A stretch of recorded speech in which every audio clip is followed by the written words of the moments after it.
Today we're going to talk about certain fashion looks, items, and interior design trends that I thought was ugly, but I've changed my mind and now I think are cool or acceptable or just passable. And on the opposite end of the spectrum, we're going to talk about certain trends that I thought was cool and now I don't think is very cool anymore. My name is Teresa and this is ugly cool. Fashion is a strange beast, a walking contradiction in that in order to be high fashion and therefore in order to be noticed, one has to push the envelope between what is considered universally attractive and then ugly. You have to straddle the fine line between pretty and ugly, and these are very strong words, I would say. Beauty and ugly is in the eye of the beholder. There's no right or wrong style. There's no one style that is universally ugly. There's no one style that is considered universally pretty. Although, you know, if you put it to a vote, some things would get voted in more than others. Ugly fashion, I think, is all about being unique, standing out.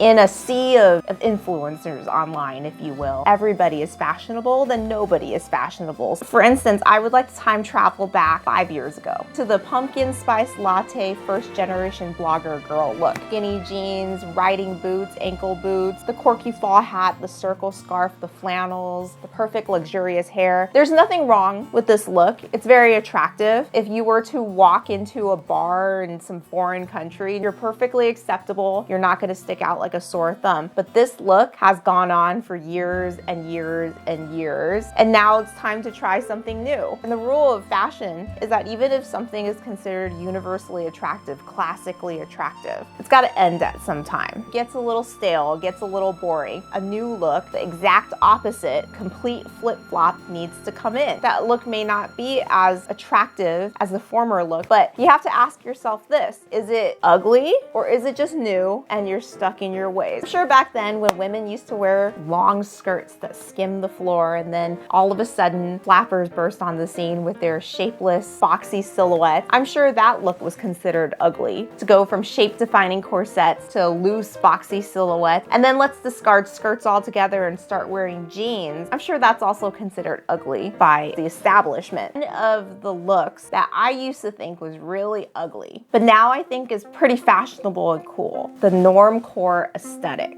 Mom jeans, dad jeans, Birkenstocks, New Balance dad sneakers. So basically Jerry Seinfeld's wardrobe in Seinfeld. When I was a kid watching Seinfeld, I thought everybody's clothes was so ugly. Okay, it was like the epitome of ugly. Like Friends was the epitome of fashionable to me. I still think Friends is pretty fashionable, but now that I go back and look at Seinfeld, I'm starting to appreciate their clothes. Starting to actually appreciate Jerry Seinfeld's clothes. I feel like this is a complete 180 turn or 360 turn. It's a turn. I would never dream that any of his outfits are fashionable, and now I'm starting to dig it. I dig the dad jeans, I dig the 90s sneakers, I dig his oversized pastel t-shirts. So speaking of the 90s, there's certain nostalgic fashion items that have come back, and when I first heard that they were coming back, I'm always very resistant and skeptical because having lived through it, I don't know why it's coming back. But the thing with me is that I am very easily influenced in that if I see something enough, if you beat it over my head enough, if you inundate my brain with enough ads over and over again, it's like that scene from Clockwork Orange. If you're just to pry my eyes open and make me see the same items over and over again, my brain will easily transition from that's ugly, I can live with it, it's growing on me, I think I want it. 10 years ago when Birkenstocks was trying to make its comeback, I had a friend, an early adopter, who had Birkenstocks. I remember looking at her feet and her shoes and just shaking my head because, you know, I'm very honest with my friends and their outfits. That's probably why I don't have that many friends, because I'm too honest. I remember not caring for these Birkenstocks, but as the years go on and I see more and more Birkenstocks, and then for some eerily strange reason, I'm served a lot of ads for Birkenstocks just by mentioning it, you know, because your phone's listening in on you. you. I've transitioned from pure resistance from thinking that Birkenstocks were the shoes that you wore when you've given up on life. Birkenstocks and socks and sandals, the classic tourist what not to wear outfit, to seeing it so much that it's grown on me, to I want it, I need it, I got to have it. And now, having made fun of my friend for wearing Birkenstocks 10 years ago, I now own a pair. And then for a very dark moment last year, I contemplated getting the Birkenstock Bostons, the clogs. That moment passed, thank God. Now I don't know what to say. It was like a 10-year-long battle of resistance of getting Birkenstocks. Now I own some. I'm easily influenced. You just need to beat it into me for a matter of 10 years or so. I would say 1 in 5 people are wearing Birkenstocks, which means that it's probably on the way out. I'm a little sick of it, actually. I'm a little sick of seeing it. So now everybody's moved on to Crocs. Crocs were even worse than Birkenstocks back in the day, in my opinion. And they were the shoe that you wore if you were a healthcare worker, where you needed to wear it for comfort and utility, or you're a chef. Like, I always remember Mario Batali wearing his bright orange Crocs. He's not exactly an icon of fashion. I remember little kids wearing them. Secretly in my mind, in my household, I would say, those are so ugly. I would never, ever wear Crocs. Now I own 3 of them. But bear in mind, they're not the classic Croc clogs. I still haven't jumped on the clog train, but I own the platforms, the slides, this skimpy little sandal. I would have to say that Crocs were the best investment that I've ever done. Like, I love them more than the Birkenstocks because they are actually really comfortable. Crocs is a purchase that I do not regret. Tevas, it's the marine biologist shoe. Tevas, another shoe from the 90s that I thought was ugly. I even thought it was ugly in the 90s. It's been slowly beaten into me, and now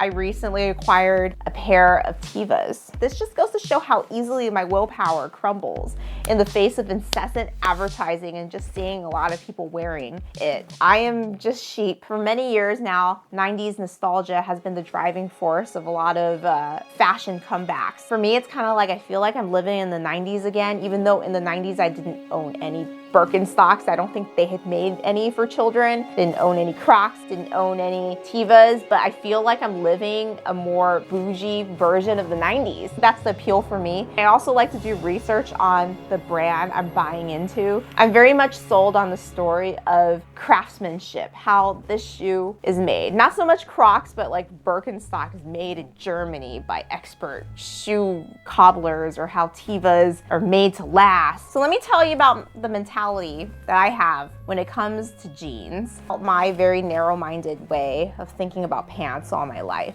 I was very controlling when it came to pant shape. Even when I was in 4th grade, okay? My mom would buy me a variety of pants. They were elastic waist, you know, for children. I had stirrup pants, tights, little girl bedazzles, 90s floral print jeans with the 90s floral print. And then sometime around 5th grade, I decided that I don't want any embellishment on my pants, and I don't want any tights or stirrup pants or floral prints. I just want solid colored jeans. So I went about discarding all my pants. My mom, she was kind of a level 3 hoarder, still is, so she's not going to throw away any of my pants. I had younger cousins, they got my clothes, I got clothes from my older cousins. So we were always in the hand-me-down clothing trade with the cousins. So they got all my floral printed pants and stirrup pants and whatever that I deemed unworthy of my 10-year-old closet. This is my mentality as a kid, and that kind of lasted me through most of my life. When I get it into my mind that an item of clothing is no longer cool, I have to discard all of it. I have to get rid of all of it, and I have to start anew. So having discarded or refused to wear a certain type of pants, I was only left with 1 or 2 pants that fit my standards because we didn't have much clothing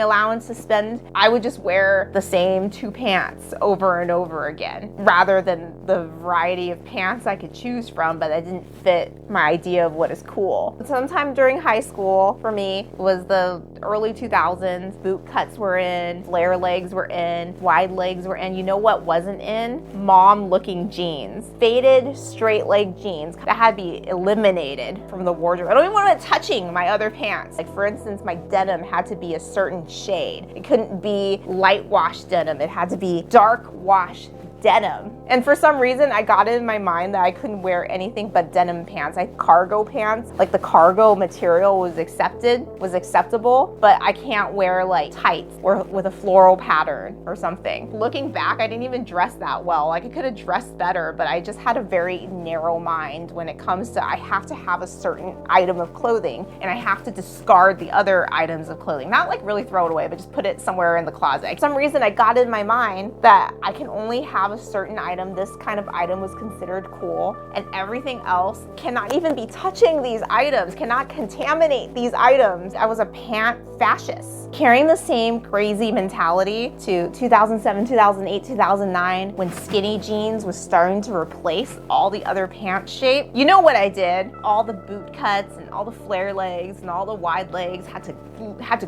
go, because now we're in the era of the skinny jean and nothing will do. They cannot touch my skinny jeans. Actually, when I speak of this, I think I actually sound crazy. I think I am, but I guess you're my therapy. Skinny jeans. Only skinny jeans. That it was it. And the various accoutrements that go with skinny jeans. The over-the-knee boot. Once you get skinny jeans, I feel like you need a circle scarf and then you need the fall hat. You look at your hair, you're like, oh, so limp, and then you gotta get the curling iron out. And then we have the pumpkin spice latte girl in its final form. Now we're in an era where all the various pant shapes, from boot cut to flare leg to wide leg to skinny to straight, they're all coexisting happily together. We've like reached world peace in terms of pants. Although I would say skinny jeans are still kind of the black sheep of the various pant styles because it's had a long reign, a very long and monotonous reign due to crazy people like me. Now it's not the #1 choice of pants, but it's still made, still being manufactured, still easily purchased. There's a lot of millennials out there who would die on the hill of skinny jeans. You can pry these skinny jeans from my cold, dead hands. So the question begs to be asked, what did I do with my skinny jeans? And believe me, I owned a lot of skinny jeans. And the answer is I got rid of all my skinny jeans. And it's not because I'm a control freak, it's because I gained weight and now they don't fit. My legs visibly cringe when I think about stuffing them back into skinny jeans. They're really not that comfortable to me. I don't know what I was doing for the past 10 years, stuffing my legs into these skinny jeans. Let me tell you about my odyssey with stilettos. As you can tell from my tone of voice, I'm definitely for more chunkier high heel options, platforms, or just no high heels at all. I've just taken to just eliminating high heels from my wardrobe altogether. So whenever I wear a nice dress, I'm just gonna wear it with some sneakers. What are you gonna do? Throw me out. Throw me out of your wedding. I have very traumatic memories of all the shoes I've ever worn, all the high heels I've ever worn, where I wore them to, and what they did to my foot, and what they did to my enjoyment of said event. There was a time I bought some very minimalist, strappy stilettos from like a sidewalk vendor at UCLA in front of the student union. They were $23. Yes, I remember the price. I wore them on a date with my husband, like our first date. We went on the bus to the Santa Monica Pier, and I wore these shoes to the Santa Monica Pier. I remember the heels of the shoes getting stuck in the slats of the pier. I remember wearing a silver pair of stilettos as a bridesmaid, and it was a cold January morning, and I felt my foot literally getting numb from the cold and the strap cutting off the circulation to my foot. So after about 2 decades of wearing very uncomfortable shoes for special occasions, I'm done with high heels. So I'm definitely down with the whole comfortable shoe trend. Of course, I'm not going to go off the deep end and buy myself a pair of orthopedic shoes. I'm still very picky about shoes. The right shoes for the right occasion. In the 2010s, I participated in the whole twee fashion look. ModCloth, retro 50s dresses, mustard yellow tights and Peter Pan collars and big hipster glasses. I thought that was so cool, to be a twee girl, to be a hipster girl. Basically for me, a lot of the fashion looks of the 2010s, like indie sleeves, twee, skinny jeans, ballet flats, colorful tights, jeggings,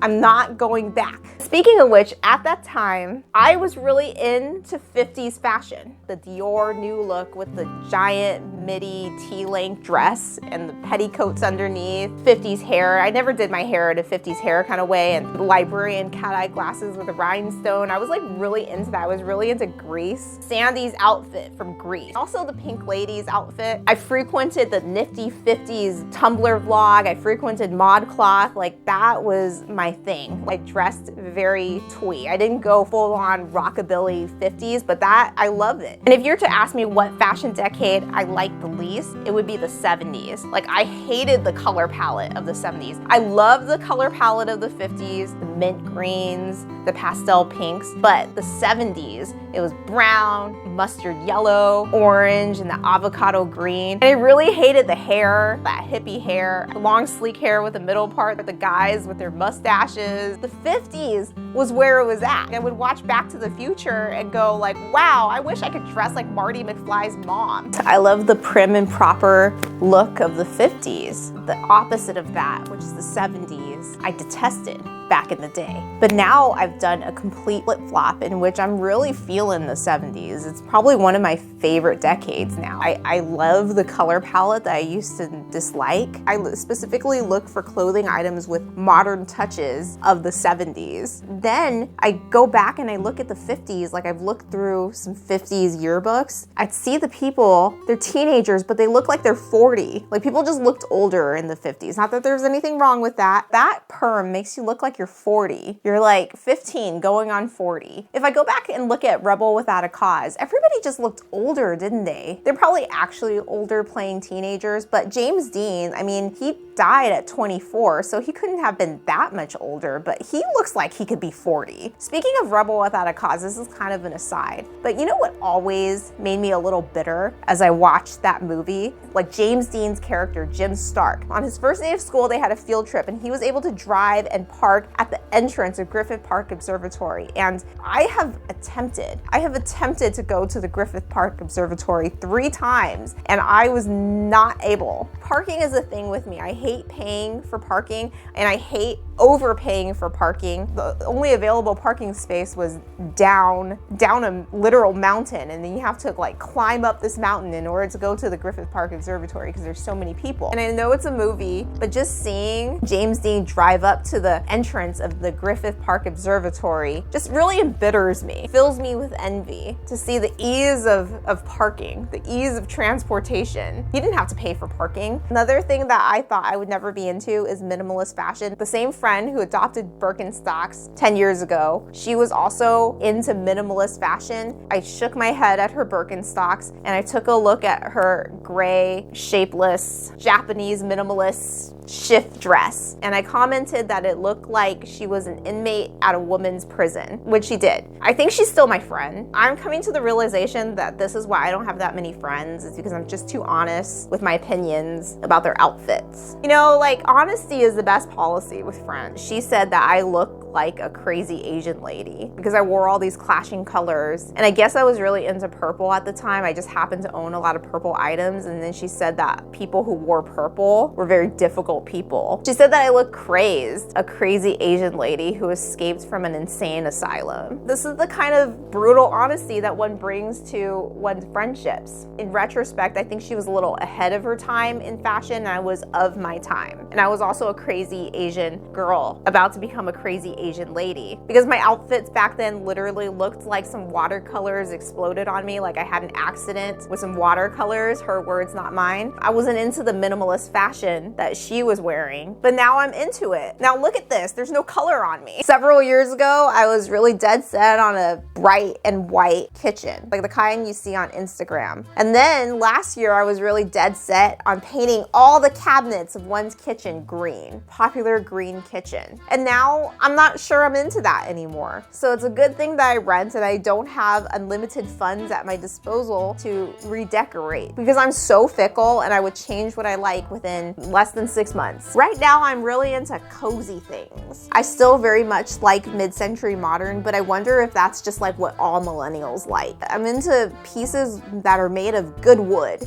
Fine wood, very good wood. I want some Japandi. I want some Japanese-inspired wabi-sabi. I feel like this shelf is cozy and traditional because it was an old oak bookshelf that we then painted this color. And then these canvas tote bags and these vases seem very Gen Z to me. And then I have this new lamp that I've introduced into the set. And this is very Japandi, wabi-sabi. It's from IKEA. I don't know what I'm going for here. What have I learned about stuff I was into and now I'm not, and then stuff I wasn't into and now I am? Familiarity breeds likability. If I think something is ugly and I see it over and over and over again, I'm gonna at some point not mind it and then start to like it and then start to need it. I've made it a point not to have TikTok, at least on my phone. The whole TikTok made me buy it. It would make me buy it. One, I am a very fickle person when it comes to trends and interior design, etc., etc. Tastes change and we change. I think I change drastically after every 3 years. In terms of interior design, I change tastes every 6 months, and in terms of fashion, things will grow on me. I guess I'm not as unique as I think I am. So let me know if there's some items that you thought were ugly and you would never ever wear, and now it's become strangely alluring to you. I'm out of words. The sun is setting. The light has become very unflattering, so I better go. So if you've enjoyed this video, please give it a thumbs up. And if you haven't subscribed already, guys, subscribe to my channel. And I'll see you next time.